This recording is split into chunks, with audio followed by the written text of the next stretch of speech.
शमा परवानों को जलना सिखाती है, शाम सूरज को ढलना सिखाती है। मुसाफिर को ठोकरों से होती है तकलीफ बहुत, पर ये ठोकरें ही मुसाफिर को चलना सिखाती हैं। नमस्कार दोस्तों, मैं अजीपाल यादव आज आपका एक बार फिर से स्वागत करता हूँ मेरे ऑनलाइन यूट्यूब प्लेटफॉर्म के सबसे रोचक, सबसे शानदार, सबसे लोकप्रिय सेशन में, जिसका नाम है वार्तालाप। आज के सेशन को शुरू करने से पहले कुछ चीज़ें जो मैं आपको बताना चाहता हूँ। जब आज के सेशन को शूट करने की बारी आई तो कल शाम से ही मैं कश्मकश में था कि आज के सेशन में आपसे किन चीज़ों को लेकर बात या वार्तालाप किया जाए। एक लंबी कश्मकश के बाद और मैं इस कंक्लूजन पर पहुंचा कि मैं कुछ डिसाइड ही नहीं कर पा रहा हूं कि आज के इस वार्तालाप सेशन में आपसे किन चीज़ों पे बात की जाए। लास्ट में जब मैं कुछ डिसाइड नहीं कर पाया तो मैंने सोचा कि क्यों ना आज के वार्तालाप सेशन को यहाँ से नहीं यहाँ से बनाया जाए। और जब सवाल ये आया कि इसे दिमाग से नहीं दिल से बनाया जाएगा तो फिर चीज़ें मेरे सामने अनफोल्ड होने लग गई।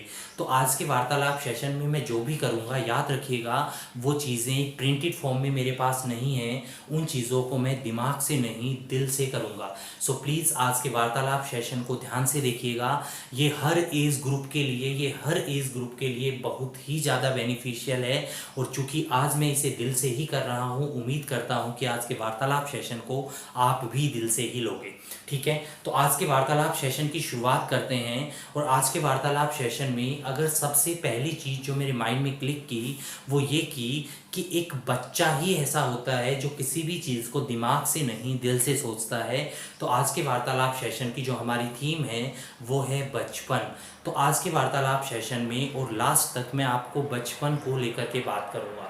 सुनने में एक अजीब सी चीज़ लगती है कि जिस चीज़ को लेकर के और हमारे घर वाले, हमारे रिलेटिव्स, हमारे आसपास के लोग हमें बार बार कहते हैं कि अपने अंदर के बचपने को ख़त्म करो, सीरियस हो जाओ, अदरवाइज़ लाइफ में कहीं पर भी कुछ अचीव नहीं कर पाओगे। और वहीं पर एक टीचर एक ऑनलाइन प्लेटफॉर्म पर खड़ा होकर के आपसे ये कह रहा है कि किसी भी चीज़ को अचीव करने के लिए, अपनी ज़िंदगी में सफलता पाने के लिए बचपना होना बहुत ही ज़्यादा ज़रूरी है। तो ये गुरु मंत्र है, इसकी गांठ बांध लीजिएगा। आज तक आप सफल इसीलिए नहीं हुए क्योंकि आप लोगों ने वो काम किए ही नहीं जो सफल होने वाले व्यक्ति करते हैं। और सफल होने वाले व्यक्तियों में एक गुण का होना बहुत ही ज़्यादा ज़रूरी है और वो गुण है बचपना। बचपने के अंदर काफ़ी ऐसी चीज़ें होती है जिन चीज़ों को हम कभी भी मैच्योरिटी के साथ अटेन नहीं कर पाते। इसीलिए आज से अपने अंदर बचपना लाना शुरू कर दीजिएगा और यकीन मानिएगा आने वाले समय में सफलता आपके कदम चूमेगी। क्या बचपना होना इतना ज़रूरी है? बिल्कुल, बचपना होना बहुत ही ज़्यादा ज़रूरी है। और इस चीज़ के एविडेंस में मैं आपको हज़ारों एग्जांपल्स दे सकता हूँ कि किस तरीके से बचपने या चाइल्डहुड एक्टिविटीज़ को लेकर के और आदमी अपने जीवन में बहुत कुछ अचीव कर सकता है। सबसे फर्स्ट और सबसे सॉलिड ये चीज़ होती है कि आप किसी चीज़ को कर सकते हो या आप किसी चीज़ को नहीं कर सकते, ये डिसाइड आप खुद करते हो। आप अपने माइंड में पहले से ही एक बिलीफ सिस्टम पाल लेते हो और वो बिलीफ सिस्टम ये है कि आप उस चीज़ को नहीं कर सकते क्योंकि वो चीज़ टफ बहुत ही ज़्यादा है। लेकिन बचपने में और बच्चों के अंदर ये बिलीफ सिस्टम बिल्कुल नहीं होता। उनको ये लगता है कि हाँ, वो ही सब चीज़ों को कर सकते हैं। और यकीन मानिएगा दोस्तों, अगर आपको अपनी लाइफ में सफल होना है तो आपको ये चीज़ ज़रूर याद रखनी है कि आप हर चीज़ को कर सकते हो। आपने जिस दिन से ये सोचना शुरू कर दिया कि आप नहीं कर सकते, मेरा यकीन मानिएगा कि आप उस चीज़ को कभी भी नहीं कर सकते। और आप हर चीज़ को कर सकते हो ये आपके मन में जब ही आएगा जब आपके अंदर बचपना आएगा। अगर मैं एक बच्चे की बात करूँ तो मेरी 2 से ढाई साल की बेटी है, उसको सब लोग ये कहते हैं कि आप नहीं कर सकते, आप बार बार स्टेयर पे मत चढ़ो, आप फैन के स्विच को ऑन कभी नहीं कर सकते। लेकिन उन सबको नज़रअंदाज करते हुए और वो चेयर से और चढ़ती है। और अगर चेयर से भी हाथ नहीं आता तो वो बड़ी चेयर लगा करके चढ़ती है और किसी ना किसी तरीके से करके वो उस स्विच को ऑन कर देती है। ये उस बच्चे की जिद है। क्यों? क्योंकि उस बच्चे को पता है कि वो कर सकता है। सबसे इम्पोर्टेंट चीज़ जो आपके अंदर होनी चाहिए वो होनी चाहिए जिद। क्या आपने कभी ध्यान से सोचा है कि बचपन में हम किसी भी चीज़ की जिद कर लेते थे, हमें कभी भी कॉन्सिक्वेंसेस नहीं देखते थे, हमें खाली एक चीज़ होती थी और वो चीज़ ये होती थी कि हमें ये चीज़ चाहिए। बचपन में आपने साइकिल की जिद कर ली, क्या आपने कभी ये सोचा कि आपके पेरेंट्स साइकिल को अफोर्ड कर सकते हैं या नहीं? आपने कभी नहीं सोचा, आपका खाली एक ही टारगेट था कि आपको क्या चाहिए, साइकिल, और आपकी वो जिद कंप्लीट भी होती थी। अगर ऐसी ही जिद हम अगर आज अपने अंदर लेकर के आ जाएं तो आपको नहीं लगता कि सारी चीज़ें उतनी ही ईजी हो जाएगी जितनी की चीज़ें बचपन में ईजी होती थी? और ये बिल्कुल सही है दोस्तों, आप अपने अंदर बचपन की जिद को लाना शुरू कर दीजिएगा। बचपन की अगर मैं बात करूं तो आपने बहुत सी चीज़ों के लिए जिद की होगी, साइकिल के लिए जिद की होगी, एक मीडियोकर फैमिली में, एक मध्यम वर्गीय परिवार में बच्चों को कूलर के लिए जिद करनी होती है। मैंने 16 जेबों वाली पैंटों के लिए जिद की थी। मेरे को नहीं पता कि वो चीज़ें कहाँ से आई, लेकिन वो मेरी जिद पूरी हुई। अगर मैं बात करूं अपने ऊपर ही, तो मैं एक मीडियोकर फैमिली से बिलोंग करता हूं और एक मध्यम वर्गीय परिवार में, जो इसमें आपका बैकग्राउंड आर्मी से हो तो आपको पता होता है कि आर्मी वाले होते हैं वो बहुत ही इकोनॉमिकल होते हैं। बड़े भाई की पैंट छोटी होती होती और वो छोटा भाई पहनने लग जाता है, बड़े भाई की चप्पलें छोटा भाई पहनने लग जाता है, बड़े भाई की किताबें छोटा भाई इस्तेमाल करने लग जाता है। तो ऐसा ही मेरी फैमिली में भी था। प्राइमरी एजुकेशन थी वो गांव के ही सरकारी स्कूल में हुई। तो जब गांव के सरकारी स्कूल में प्राइमरी एजुकेशन के लिए जाते थे तो एक चीज़ फिक्स थी, और वो क्या चीज़ फिक्स होती थी कि जो गांव का सरकारी स्कूल था उसी के पास खेत थे। तो मेरी मदर क्या करती, मेरी मदर सुबह जब चारा लेने के लिए जाती तो कुछ टाइम इस तरीके का फिक्स होता कि जब वो चारा काट के वापस आती तो उसी समय मेरे स्कूल की छुट्टी होती थी और मैं अपनी मदर के साथ अपने घर वापस आ जाता। अब जैसे ही छुट्टी होती और जैसे ही हम स्कूल से निकलते तो स्कूल के बाहर और एक आइसक्रीम वाला खड़ा होता था। मैं आपको बता दूं, हरियाणा में आइसक्रीम का मतलब मैं बटर स्कॉच की बात नहीं कर रहा हूं। हरियाणा में टिपिकली आपने देखा होगा, शुद्ध हरियाणवी में उसे बर्फ़ कह देते हैं। एक स्टील का सा कंटेनर होता है, उसके अंदर, और वो बर्फ़ सफ़ेद कलर की कोकोनट वाली जो बर्फ़ होती है मेनली वो रखता है, और उसके ऊपर आपने देखा होगा एक गंदा सा तौलिया गीला करके डाल देते हैं। तो बेसिकली वो बर्फ़ वाला था। ओम प्रकाश, हम उसे ओमी कहते थे। तो वो स्कूल के पास खड़ा होता था। जैसे ही बच्चों की छुट्टियां होती, सब बच्चे वापस आते, तो उस समय उसकी सेल बहुत ही ज़्यादा हो जाती। तो जैसे ही हम स्कूल से बाहर निकलते तो मेरे को स्कूल के पास एक जोहड़ था बड़ा सा गंदे पानी का, और उसी के साइड में और ओमी खड़ा होता था। तो मैं को जैसे ही स्कूल से निकलता सबसे पहले ओम प्रकाश के ही दर्शन होते। तो मैं अपनी मदर से कहता कि मदर मुझे एक आइसक्रीम दिलवा दो। अब जैसे ही आइसक्रीम की बात आती तो आपको पता है मीडियोकर फैमिलीज़ की माँ क्या कहती है, अगर बच्चा आइसक्रीम या चॉकलेट मान ले तो माँ कहने लग जाती कि बेटा इससे दांत सड़ जाएंगे या इससे दांत खराब हो जाएंगे। तो ऐसे ही मेरी मदर भी करती। जैसे ही वो 1 रुपये वाली बर्फ़ की बात आती, then my mother use to say कि बेटा तुझे पता है कि ये बर्फ़ गंदे पानी की बनी है, जोहड़ के पानी की बनी है, तेरे को पता है कि इस बर्फ़ के अंदर छिपकली है, तेरे को पता है कि इस बर्फ़ के अंदर ये है। और वो बार बार मेरे को ये कहने की कोशिश करती कि बेटा ये बर्फ़ ख़राब है, ये बर्फ़ गंदे पानी की बनी हुई है, तो इस बर्फ़ को मत ले। लेकिन मैं बार बार एक ही जिद पे अड़ा रहता कि मुझे वो क्या चाहिए, बर्फ़। मेरी मदर फिर सोचती कि ये ऐसे मानने वाला नहीं है, तो मेरी मदर कहती कि बेटा तुझे पता है कि आज मैं गुड़ियानी जाऊंगी। अच्छा, गुड़ियानी हमारे गांव के पास एक छोटा सा कस्बा है, थोड़ा सा गांव से बड़ा है। तो बेसिकली वहाँ पर मटका कुल्फ़ी वाले खड़े होते हैं। मटका कुल्फ़ी आपने देखा होगा, पहले मिलती है, अब भी मिलती है, बहुत रेयर है अब तो वो 4 पीस काट के 2 रुपये की देते थे। तो वो आम बर्फ़ के कंपैरेटिवली बहुत अच्छी होती थी। तो मेरी मदर कहती कि तुझे पता है आज मैं गुड़ियानी जा रही हूँ, और गुड़ियानी जाऊँगी तो अपने बेटे के लिए और पूरी की पूरी 4 जो पूरा डब्बा है वो लेकर के आऊँगी मटका कुल्फ़ी का। तो एक मन करता कि ठीक है, माँ सही कह रही है कि वहाँ से जाएगी तो मटका का एक डब्बा लेके आ जाएगी। तो मन फिर कहता कि नहीं चल छोड़ देते हैं। लेकिन जैसे ही फिर वहाँ से निकलते फिर मन करता कि नहीं, खानी है तो क्या खानी है, बर्फ़। मैं अपनी मदर से फिर जिद करता कि नहीं, मुझे क्या खानी है, बर्फ़। मेरी मदर फिर लगती कि अब भी ये मानने वाला नहीं है। तो मेरी मदर अपना लास्ट में ट्रम्प कार्ड फेंकती। ट्रम्प कार्ड क्या था, मेरे फादर आर्मी में थे बेसिकली पहले, और कम्युनिकेशन के इतने मीडियम नहीं थे, फ़ोन वगैरह ये सब नहीं होते थे। तो बेसिकली हमें यही नहीं पता होता था कि हमारे फादर छुट्टी कब आएंगे। वो एकदम से आते थे और एकदम से चले जाते थे। तो हमारी मदर कहती कि तुझे पता है कि शाम को आज तेरे पापा आने वाले हैं। और ये चीज़ बहुत ही शॉकिंग होती थी हमारे लिए कि हमारे फादर आने वाले हैं। अच्छा, पहले जब जो आर्मी वाले थे वो छुट्टी आते तो जैसे जो कश्मीर से थे तो वो सेब बहुत ज़्यादा लेके आ जाते, बड़े बड़े पेटी की पेटी। अगर कोई बीकानेर से थे तो वो रसगुल्ले के डब्बे लेके आ जाते। तो इस तरह की चीज़ें बहुत ज़्यादा लेके आते थे। तो मेरी मदर कहती कि तुझे पता है कि तेरे पापा आ रहे हैं आज शाम में, और तेरे पापा आएंगे तो पता है ट्रक भर के इतनी बड़ी तेरे लिए क्या लेके आएंगे, बर्फ़।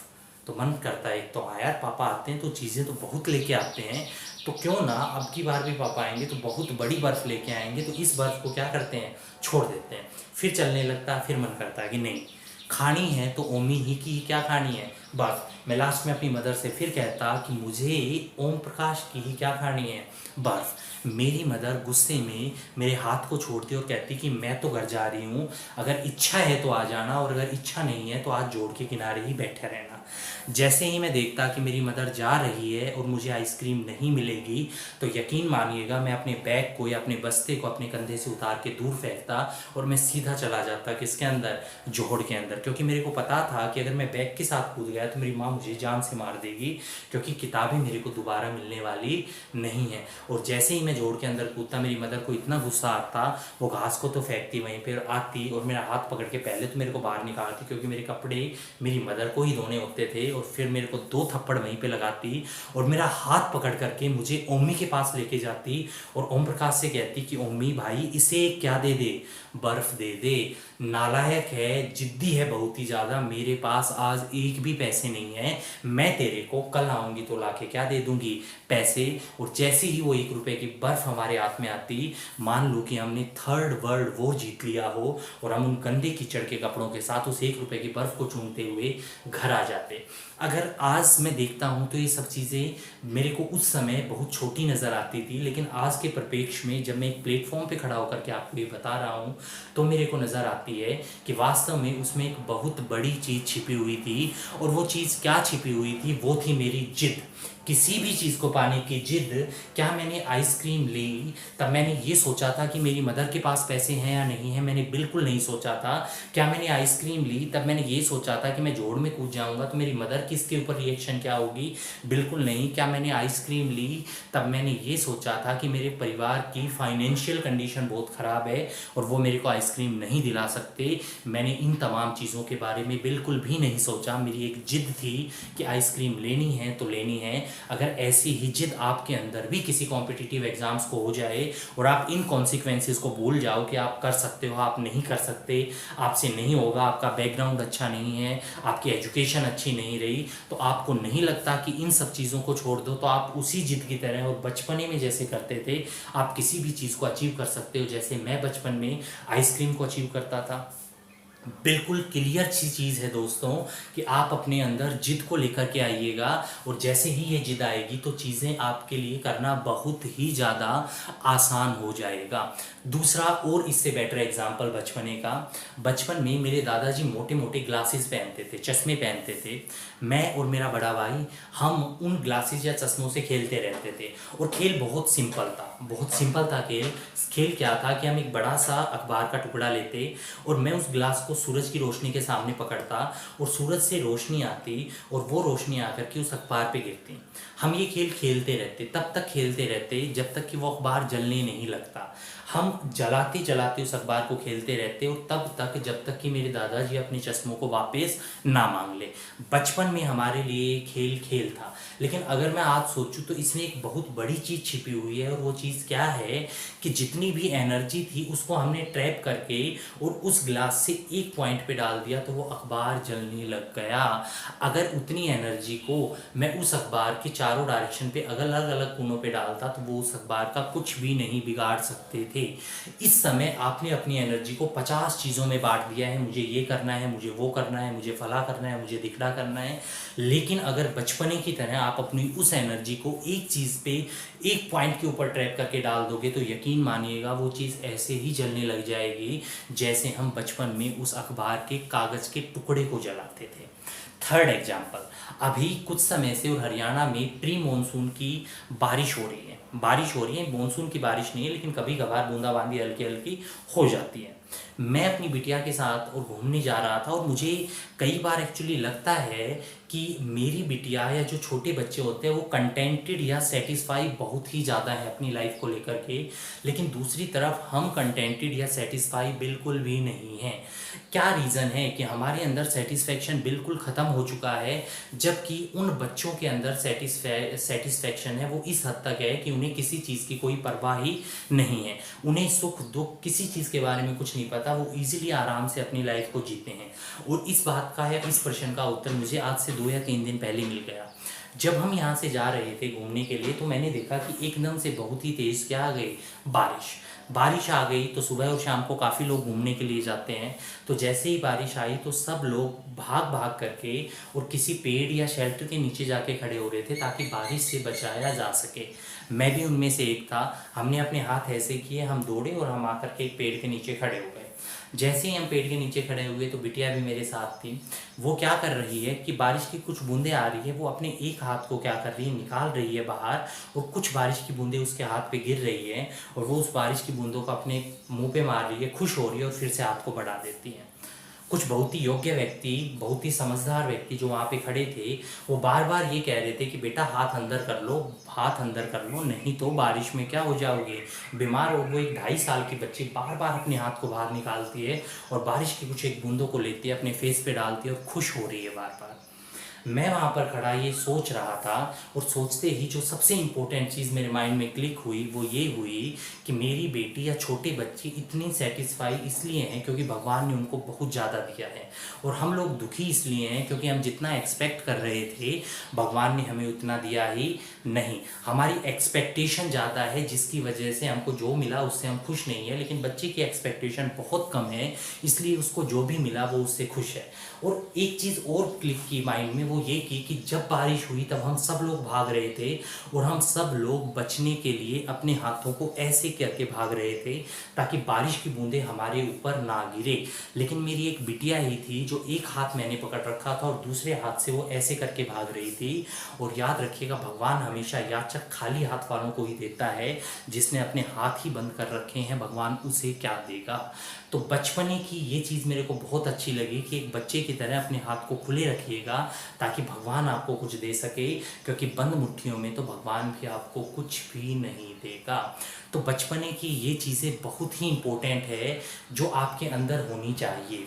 हम बार बार मैं बात करूं तो आज वार्तालाप सेशन था तो मैंने अपनी सेविंग बना ली। जैसे ही मैंने अपनी सेविंग बनाई तो मेरी बिटिया मुझसे पूछती है कि पापा आपने अपनी सेविंग क्यों बनाई।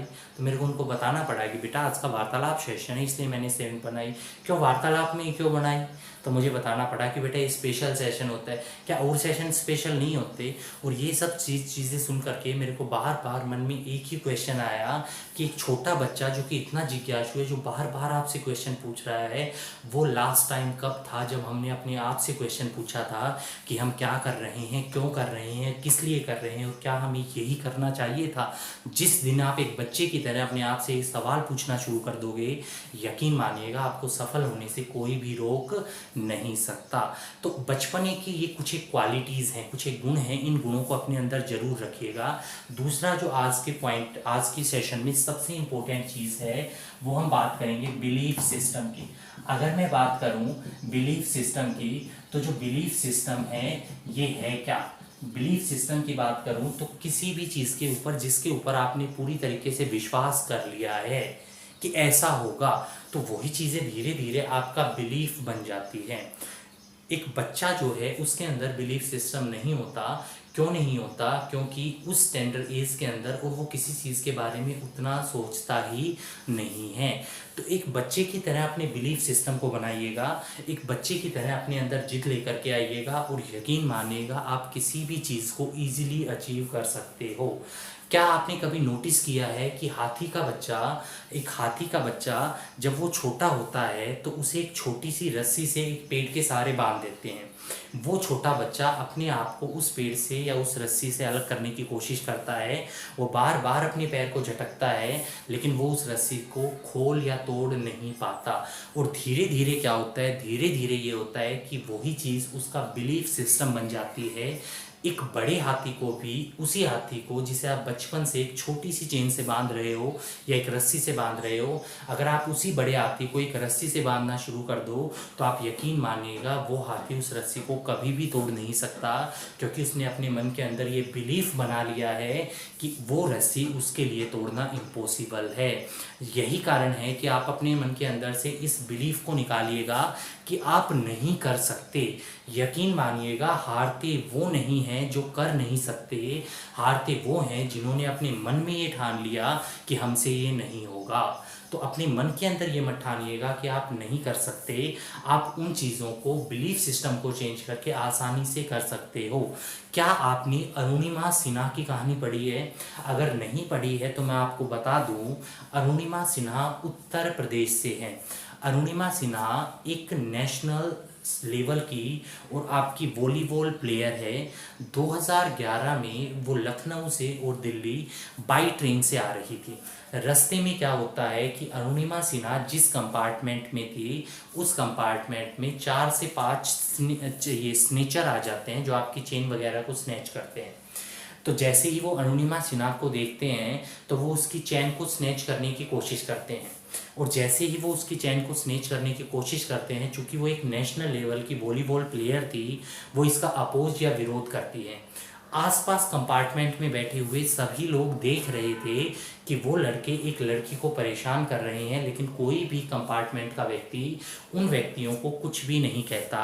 और वो क्या करते हैं कि वो चैन स्नेच करने के चक्कर में और अरुणिमा को ट्रेन से धक्का दे देते हैं, और लखनऊ से दिल्ली आते समय अरुणिमा रात को 11 बजे उस ट्रेन से धक्के के कारण और गेट से क्या गिर जाती है, बाहर। ये अरुणिमा की खुशकिस्मती थी, या आप इसे बदनसीबी कहोगे कि जैसे ही वो गिरी, साइड के ट्रैक से दूसरी ट्रेन आ रही थी और दूसरी ट्रेन वहाँ से क्रॉस कर जाती है। अरुणिमा को कुछ समझ में नहीं आता। कुछ समय बाद, और जब उसे रियलाइज़ होता है कि उसे खड़ा होकर चलना चाहिए, और जैसे ही वो खड़ा होने के लिए अपने पैर को उठाती है तो उसे अपना पैर कहीं पर दिखाई नहीं देता। जैसे ही अरुणिमा की नज़र नीचे की तरफ गई तो उसने देखा कि उसका जो पैर था वो थाई के नीचे से कट गया था। क्यों कट गया था? क्योंकि वो दूसरे ट्रैक पर गिरी, जिसकी वजह से एक ट्रेन उसके पैर के ऊपर से निकल गई।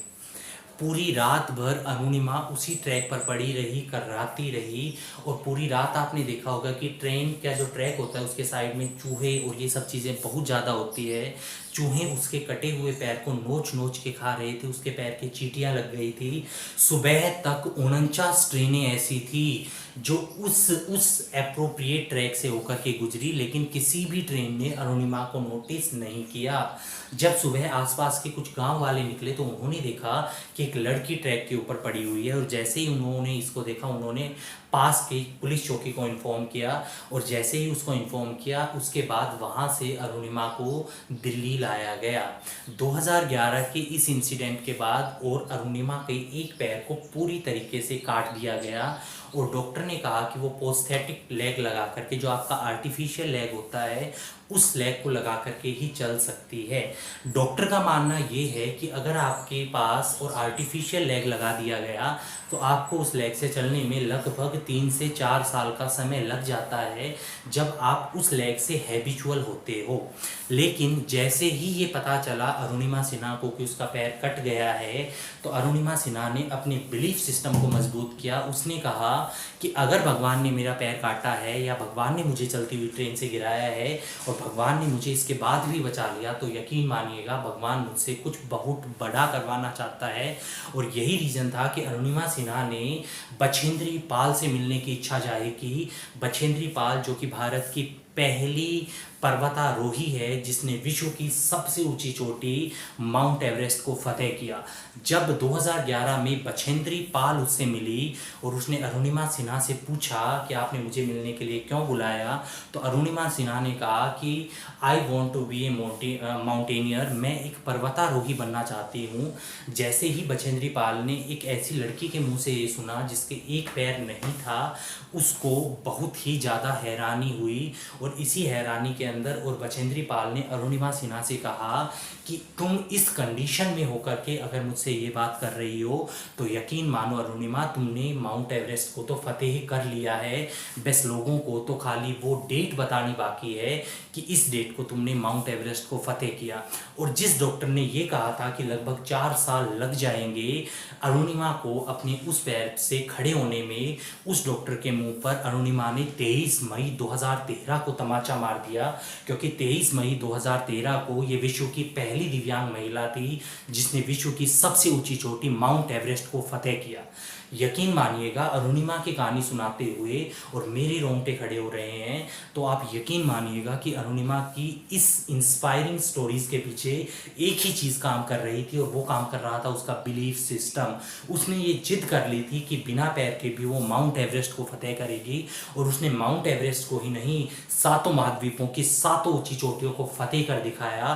और भारत की इस बेटी को आगे चल करके first ladies of the India award, इसके साथ साथ अर्जुन अवार्ड और पद्म श्री जैसे पुरस्कारों से नवाजा गया। अरुणिमा सिन्हा का ये बिलीफ सिस्टम ही था जिसने उस बेटी को और अर्श फर्श से उठाकर अर्श पे पहुंचा दिया। और यकीन मानिएगा, यही बिलीफ सिस्टम आपको असफलता से सफलता की तरफ ले जा सकता है। बिलीफ सिस्टम का या जिद का दूसरा सबसे बेहतरीन एग्जाम्पल है माउंटेन मैन दशरथ मांझी। आप लोगों ने दशरथ मांझी का नाम सुना होगा, और अगर नहीं सुना है तो मैं आपको बता दूं, दशरथ मांझी को माउंटेन मैन के नाम से भी जाना जाता है। दशरथ मांझी की लाइफ के ऊपर एक मूवी बनी थी जिसमें नवाजुद्दीन सिद्दीकी ने दशरथ मांझी का रोल प्ले किया था। अगर मैं दशरथ मांझी की बात करूं तो दशरथ मांझी आज हमारे बीच नहीं है, 2007 में उनकी मृत्यु हो गई, लेकिन आने वाले कई सेंचुरी तक और दशरथ मांझी हमारे दिलों में जिंदा रहेंगे। उसका रीज़न था दशरथ मांझी की एक जिद और दशरथ मांझी का बिलीफ सिस्टम, जिसने उस साधारण से व्यक्ति को और असाधारण कार्य करने के लिए मजबूर कर दिया। अगर मैं बात करूं दशरथ मांझी की, तो दशरथ मांझी बिहार के गया जिले के रहने वाले थे। बिहार के गया जिले के अंदर एक छोटा सा गांव आता है गहलोर, गहलोर के रहने वाले थे दशरथ मांझी। धनबाद में, और वो कोयला की खदानों में काम करते थे। एक बहुत ही मांझी कम्युनिटी में उनका जन्म हुआ, जो कि एक बहुत ही गरीब समाज का एक बहुत ही गरीब तबका माना जाता है। तो उस कम्युनिटी में मांझी का जन्म हुआ। ये इतनी गरीब कम्युनिटी के लोग हैं कि आज भी चूहे को मार करके खाते हैं। ऐसे परिवार में मांझी का जन्म हुआ, और मांझी जब गहलोर पहुंचते हैं तो गहलोर पहुंचने पर उनकी शादी कर दी जाती है। और मांझी अपनी वाइफ से बहुत ही ज़्यादा प्यार करते थे। उनकी वाइफ प्रेग्नेंट थी। अगर मैं बात करूं दशरथ मांझी के गांव की, तो दशरथ मांझी का जो गांव था उस गांव का नाम था गहलोर। अगर मैं गहलोर की बात करूं तो गहलोर गांव में और कोई हॉस्पिटल या प्राइमरी जो ट्रीटमेंट सेंटर्स थे वो नहीं थे। उनकी वाइफ प्रेग्नेंट थी। और दूसरी तरफ एक गांव था जिस गांव का नाम था वजीरगंज। ये थोड़ा टाउन या कस्बा टाइप था। वजीरगंज में उस समय मेडिकल फैसिलिटीज़ अवेलेबल थी। तो अपनी प्रेग्नेंट वाइफ को और गहलोर से वजीरगंज लेके जा रहे थे दशरथ मांझी, लेकिन इनके गांव के बीच में एक बहुत बड़ा माउंटेन या पहाड़ पड़ता था, जिसकी वजह से और गहलोर से वजीरगंज जाने के लिए इस पहाड़ को क्रॉस करना पड़ता था पूरे का पूरा, ठीक है, जिसकी वजह से डिस्टेंस बहुत ही क्या बढ़ जाता था, ज़्यादा। और जब दशरथ मांझी गहलोर से वजीरगंज जा रहे थे तभी बीच में लेबर पेन होने की वजह से उनकी वाइफ की डेथ हो गई। आप सोचिएगा दशरथ मांझी के बारे में, जैसे ही दशरथ मांझी की वाइफ की डेथ हुई वो वापस गहलोर आ जाते हैं। वो अपनी वाइफ के अंतिम क्रियाक्रम में भी शामिल नहीं होते। आपने मूवी का पहला सीन देखा होगा, वो जाकर के पहाड़ के सामने खड़े हो जाते हैं। और एक साधारण सा आदमी जब पहाड़ को चुनौती देने लग जाए तो आप समझ लीजिएगा कि वो असाधारण कार्य करने के पक्ष में जाता हुआ दिखाई दे रहा है। और एक साधारण सा मनुष्य पहाड़ को चुनौती देता है। दशरथ मांझी की फोटो देखिएगा, शायद वो महात्मा गांधी से भी पतले हैं, और वो पहाड़ को चुनौती दे रहे हैं खड़े होकर के कि ये पहाड़ तेरे को गुमान है अपने ऊपर, बहुत ही अपने ऊपर, है ना। कसम है हमार मेहरारू की तोहार को हिला के रख देंगे, कि मैं अपनी मेहरारू की कसम खाता हूँ, मैं फगुनिया की कसम खाता हूँ कि मैं तुझे हिला के रख दूंगा। अगर आज तू यहाँ पे नहीं होता तो शायद फगुनिया क्या होती, जिंदा। और उस आदमी का बिलीफ सिस्टम था कि वो आदमी एक छेनी और हथौड़ी लेता है और उस पहाड़ को काटना शुरू कर देता है। आप यकीन मानिएगा, जैसे ही वो उस पहाड़ को काटना शुरू करता है तो गांव के सब लोग उसे पागल कहने लग जाते हैं। और यकीन मानिएगा, जब आपको लोग पागल कहने लग जाएं तब आप एक सही रास्ते पर चल रहे हो। अगर मैं किसी इंस्टीट्यूट में पढ़ाता हूँ तो मैं उसके पीछे कुछ ना कुछ मेरे मोनेटरी बेनिफिट्स होते हैं कि मेरे को पैसा मिलेगा, मेरा परिवार चलेगा, और उसी मोनेटरी बेनिफिट के ऊपर आप भी काम करते हो। अगर मैं आपको कहूँ कि आपको एक काम करना है और आपको इसकी कोई भी तनख्वाह नहीं मिलेगी तो आप यकीन मानिएगा, आप 10 दिन, 15 दिन, 1 महीना, 2 महीना काम करोगे, 1 साल काम करोगे, लेकिन उसके बाद आप उस काम को करना क्या कर दोगे, छोड़ दोगे। लेकिन ऐसा कौन सा बिलीफ सिस्टम था जिसने उस साधारण से मनुष्य को 22 साल तक लगाए रखा। 22 साल तक रोज सुबह एक छेनी और एक हथौड़ी लेकर के दशरथ मांझी निकल जाते थे पहाड़ को काटने के लिए। और 22 साल के प्रयत्न के बाद दशरथ मांझी ने 350 फीट लंबा, 30 फीट चौड़ा और 25 फीट गहरा एक रास्ता निकाल दिया। एक ऐसा रास्ता जो गहलोर को कनेक्ट करता था वजीरगंज से। और इसने गहलोर और वजीरगंज के बीच 40 किलोमीटर की दूरी को क्या कर दिया, कम कर दिया। आपको ये नहीं लगता कि एक साधारण सा मनुष्य असाधारण काम क्यों कर पाया? इसके पीछे और उसका बिलीफ सिस्टम था कि मैं कर सकता हूँ, और इसी बिलीफ सिस्टम ने 22 साल तक दशरथ मांझी को लगाए रखा। और दशरथ मांझी ने एक पहाड़ को काट के एक गांव से दूसरे गांव को मिला दिया। अगर दशरथ मांझी जैसा व्यक्ति एक पहाड़ को काट सकता है तो क्या हमारे लिए एसएससी, एचएसएससी, यूपीएससी या कोई भी और कॉम्पिटिटिव एग्जाम्स क्रैक करना इतना टफ हो गया? या क्या वो एक पहाड़ तोड़ने से भी टफ हो सकता है? यकीन मानिएगा दोस्तों, वो पहाड़ तोड़ने से बिल्कुल भी टफ नहीं हो सकता। और जैसे इस बुजुर्ग आदमी से बाद में जब सभी के सभी और पत्रकार इकट्ठे हुए और उन पत्रकारों ने जब इनसे पूछा कि बाबा आपने पूरे का पूरा पहाड़ तोड़ दिया, इस पहाड़ को तोड़ने के बाद और आप क्या कहना चाहोगे, तो दशरथ मांझी ने कहा कि भाई हम तो ठहरे गरीब आदमी, हमने इस पहाड़ को इसलिए तोड़ा क्योंकि हम फगुनिया से बहुत ज़्यादा प्यार करते थे और हमें लगा कि अगर ये पहाड़ यहाँ पे नहीं होता तो हमारी फगुनिया जिंदा होती और कोई फगुनिया दम ना तोड़े, इसीलिए हमने पहले ही इस पहाड़ को ही क्या कर दिया, तोड़ दिया।